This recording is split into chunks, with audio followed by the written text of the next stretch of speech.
What would you do if you found a lost purse filled with money? Would you keep it or return it? Today, we bring you an inspiring real-life story about a 16-year-old boy who found a lost purse and made a choice that changed his life forever. But this isn't just about honesty. It's about how one act of kindness can rewrite someone's future. So please sit back, relax, and join us as we take you on this emotional journey. Before we dive in, don't forget to hit that subscribe button and turn on the notification bell so you never miss a powerful story like this. And if you enjoy this video, show us some love by giving it a thumbs up and dropping your thoughts in the comments. Now, let's begin. The sky hung low over London, a dense sheet of gray pressing down on the city. The scent of damp pavement mixed with the crispness of fallen leaves, a telltale sign that autumn had fully settled in. Margaret Whitmore tightened the belt of her beige wool coat, her sharp blue eyes darting across Kensington High Street as she walked briskly, her leather purse clutched under one arm. At 68, Margaret had long grown accustomed to the shifting tides of London, how the city she had known in her youth had transformed into something faster, louder, and in her mind, less predictable. She had spent the morning browsing a familiar antique shop, running her fingers over silver teapots and old war medals, relics of a world that felt more familiar than the one she lived in now. As she made her way toward the bus stop, she took note of the faces passing her by, businessmen in dark coats, young mothers pushing prams, students hunched over their phones. And then a figure caught her eye. A boy, maybe 16, standing alone by the bookstore. He had deep brown skin and sharp features, a hood pulled over his head. His hands were stuffed into the pockets of a faded navy jacket, and he shifted from foot to foot, his eyes scanning the street in a way that made Margaret tense just slightly. She had read enough in the papers to know how things went these days. Teen gangs, street crime, knife attacks. She had taught in inner-city schools long enough to understand the way the world worked for boys like that. Alone, unsupervised, trouble waiting to happen. She pursed her lips, shaking off the thought. Not all of them, Margaret, she reminded herself. Still, she adjusted the strap of her purse over her shoulder, gripping it tighter as she moved past him. The rain came suddenly, as it often did in London, fat droplets that darkened the pavement instantly. Margaret quickened her pace, reaching into her bag for her Oyster card, preparing to board the approaching bus. Then it happened. A gust of wind lifted her silk scarf from her shoulders, sending it floating through the air like a ghostly ribbon. Instinctively she turned, reaching for it. At that exact moment, someone bumped into her. A sharp nudge to her side. Her purse slipped. She barely had time to register it before it hit the wet ground, tumbling onto the sidewalk. She turned back, and it was gone. For a moment, time stilled. Her heart hammered in her chest. Her breath came in short, panicked bursts. No, no, no. Her hands patted at her coat, as if the purse might still be there, but the truth stared her in the face. It was gone. Her mind raced. Had someone taken it? Had she dropped it and just not noticed? The boy. Her eyes darted wildly around the street, searching. The bus doors hissed open. People shuffled inside, but Margaret stood frozen. The purse was everything. Her credit cards, her phone, her house keys, and worst of all, the silver locket. It wasn't expensive, but it was priceless to her. It had been a gift from her late husband Henry on their 30th wedding anniversary, the last gift before he passed away. She had kept it close for the last 8 years, a small weight against her chest that reminded her she wasn't alone, and now it was gone. Margaret's breath came fast and shallow. Why hadn't she been more careful? She turned frantically, looking for a familiar face. The boy. He had been right there, hadn't he? Watching, waiting, her fingers curled into fists. She had been right to be cautious. At that very moment, 16-year-old Elijah King stood under the awning of a cafe 2 streets away, staring at the very purse she had lost. The rain dripped from the edge of the awning, puddles forming on the cracked pavement. Elijah's breath came in soft puffs, his hands gripping the soaked leather bag. He had found it lying there, right in the middle of the pavement, just as he turned the corner. No one else had noticed it. His fingers brushed over the gold zipper, his pulse quickening. He knew what was inside even before he opened it. Credit cards, a phone, cash. His stomach clenched. He had spent the last year living with his grandmother, Nana Joyce, in a one-bedroom flat in Brixton. His mother, dead. His father, a ghost, gone before he could remember him. He had grown up fast, learning the rules of survival. And right now, as he stood in the rain, the weight of the purse in his hands, he knew no one would blame him if he kept it. People like her didn't expect people like him to do the right thing. He could take the money, help Nana Joyce with rent, maybe even buy himself a new pair of trainers. His only pair had holes in the soles and winter was coming. But then his fingers brushed against something else, a small silver locket. He turned it over in his hands, noticing an engraving. He pried it open with careful fingers, revealing a tiny, faded photograph inside. Something about the image stopped him cold. His fingers tightened around the purse. He exhaled, and then, making up his mind, he turned around, heading back the way he came. Elijah walked with purpose, gripping the damp purse as he weaved through the thinning evening crowd. The rain had eased, leaving the city streets glistening under the orange glow of streetlights. His heart pounded in his chest. Why was he even doing this? He could already hear Nana Joyce's voice in his head. Elijah, baby, the right thing ain't always easy, but it's still the right thing. That was what she always said, what his mother used to say, too. He swallowed hard, pulling his hood lower over his face as he neared Kensington High Street. His trainers squelched with every step soaked through from the puddles, but he barely noticed. Then he saw her. Margaret Whitmore stood exactly where he had left her, her back stiff, eyes darting in every direction. She looked lost and angry. Elijah hesitated. What if she thought he had stolen it? He wasn't stupid. He knew how people looked at boys like him, black, young, hooded, alone. It wouldn't matter that he was the one returning it. It wouldn't matter that he could have taken everything inside but hadn't. People like her saw what they wanted to see. Nah, didn't even open it. It was a lie, but only because he knew the truth wouldn't help him. Margaret studied him, skepticism lingering in her gaze. Slowly, she reached out and took the purse from his hand, her fingers brushing against his cold skin. She unzipped it immediately, checking for her wallet, her cards, her phone. Everything was still there. Her fingers found the locket last. She exhaled, relief washing over her. Still, she wasn't sure what to say. You could have kept it, she murmured, almost to herself. He gritted his teeth, pushing down the familiar sting in his chest. Then, before he could change his mind, he stepped forward. Margaret's pulse was still erratic. She had been scanning the street for the last 10 minutes, her frustration growing with each second. Her mind kept replaying the moment, the nudge, the purse slipping, the boy near the bookstore. Her breath hitched when she saw him now, the same boy, approaching her. His hood was still up, hands in his pockets, moving with that same quiet intensity. Her spine straightened, her grip tightening on her coat, and then he pulled something out, her purse. Margaret's breath caught. Her first instinct was disbelief. How did he have it? Where had he taken it? Had he rummaged through it? Stolen anything? She narrowed her eyes, her voice sharp. Where did you find that? Elijah stopped a few steps away, holding the purse out. His face was unreadable, his jaw tight. It was on the ground, a couple streets over, he said simply. His voice was low, cautious. Margaret didn't move. She wasn't sure if she should trust him. Did you take anything? She asked. The moment the words left her mouth, she saw it, the flicker in his expression, hurt, offense, a flash of something else she couldn't name. Elijah's fingers curled around the purse, his knuckles whitening. Elijah huffed a small, humorless laugh. Yeah, guess I could have. Their eyes met then, blue and brown, cautious and guarded.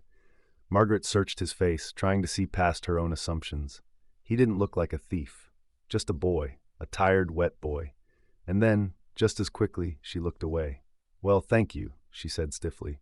She wasn't used to this, saying thank you to someone she had already judged. Elijah just shrugged, stuffing his hands back in his pockets. Whatever.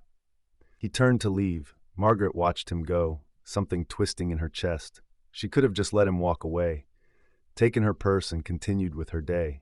But something stopped her. That locket. She looked down at it again, running her fingers over the engraving. The moment she had thought it was lost had been terrifying. It wasn't worth much to the world, but to her, it was priceless.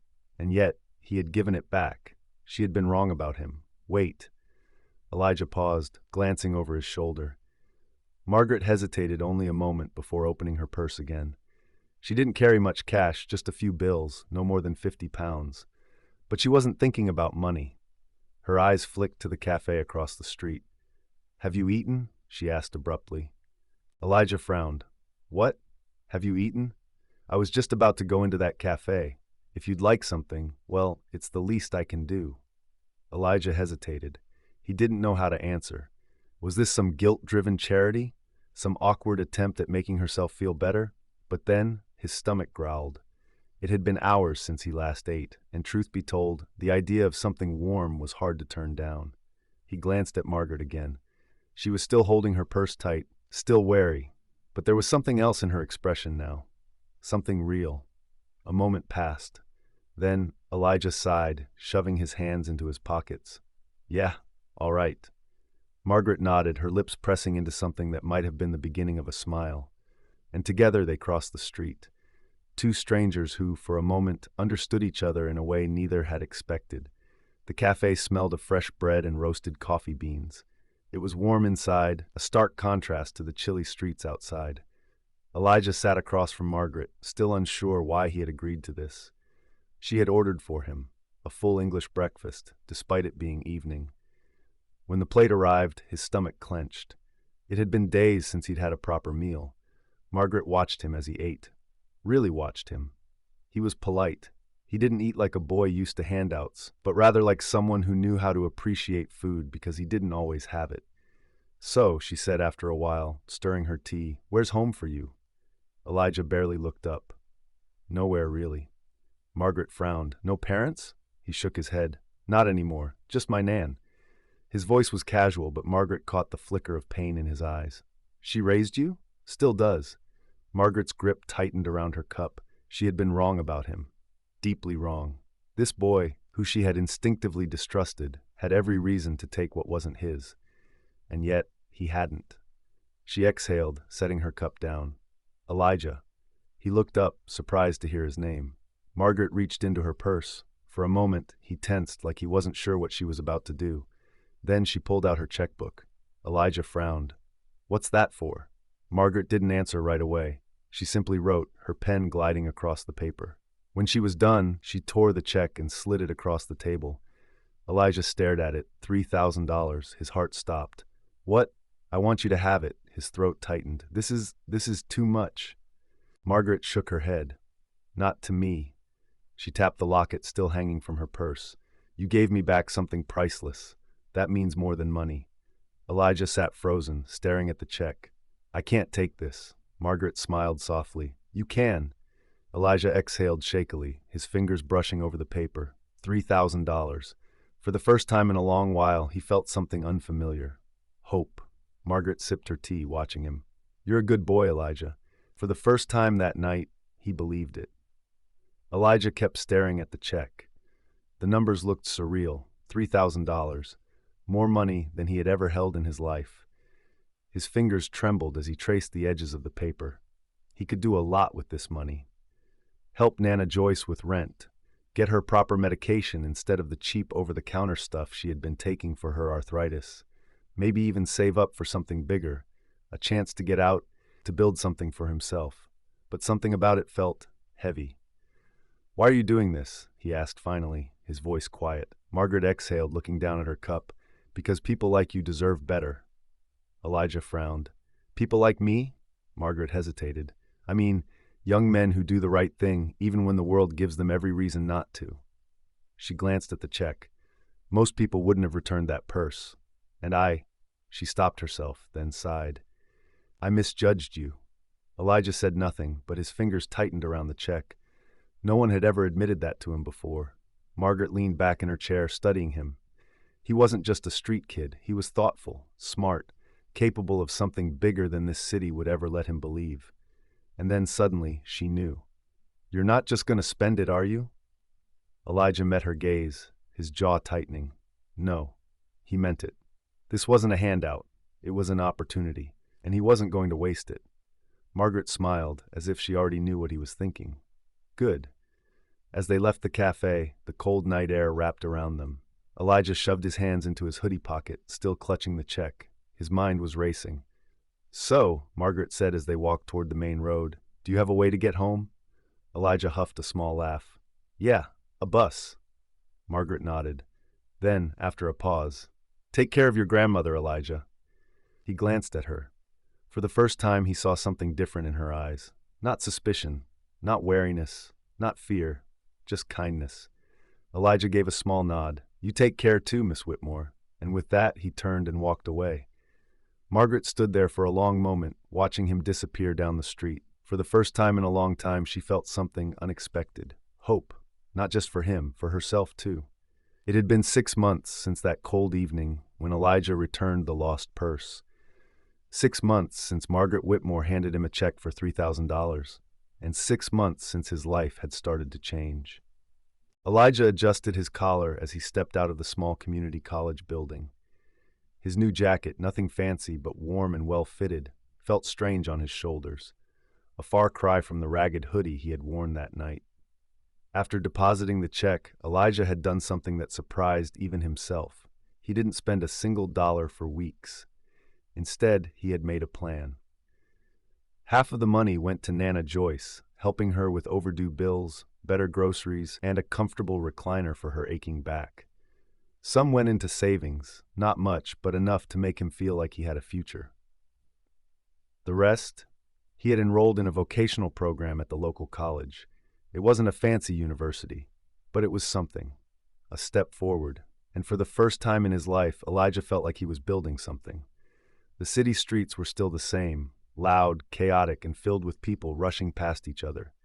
But Elijah saw things differently now. As he turned a corner near the shopping district, something familiar caught his eye. A woman, late 60s, well-dressed but not extravagant, carrying a shopping bag and a small, worn leather purse. For a moment he thought about that night, and then she turned. Margaret Whitmore. Elijah almost walked away, not because he didn't want to see her, but because he wasn't sure she would even remember him. But before he could step back into the crowd, her eyes landed on him, and she did remember. Elijah? Her voice was softer than he recalled. He smiled a little, stepping forward. Mrs. Whitmore. Margaret blinked, looking him up and down. He was different, stronger, more confident. You look, well, she said, as if trying to find the right words. Elijah chuckled. I am. A pause. Then Margaret, uncharacteristically hesitant, asked, Did you ever use the money? Elijah didn't answer right away. Instead, he reached into his pocket and pulled out something small. A student ID card. He handed it to her. Margaret took it, reading the name, the institution, a certificate program in electrical engineering. Her eyes flickered back to Elijah, a slow realization dawning. You did this? With the check? Elijah nodded. Margaret exhaled, clutching the ID like it was more valuable than anything she had ever owned.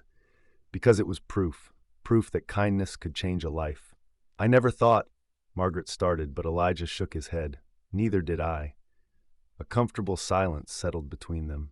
Then Margaret smiled, a real smile. You know, she said, handing back his ID, I have a few things at home that always seem to break down. Maybe someday I'll need an electrician. Elijah smirked. Then you know who to call, Mrs. Whitmore.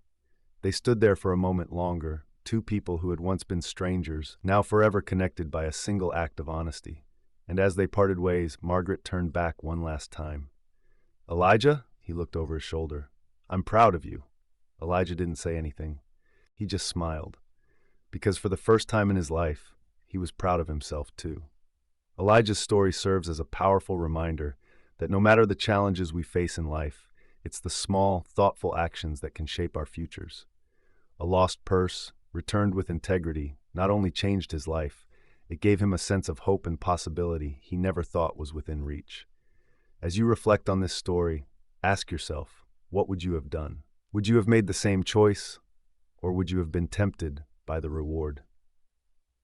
We'd love to hear your thoughts. Please share them in the comments below. And if you found this story meaningful, consider sharing it with those who would appreciate it, liking the video, and subscribing to our channel. Thank you for joining us today, and we look forward to sharing more uplifting stories with you in the future.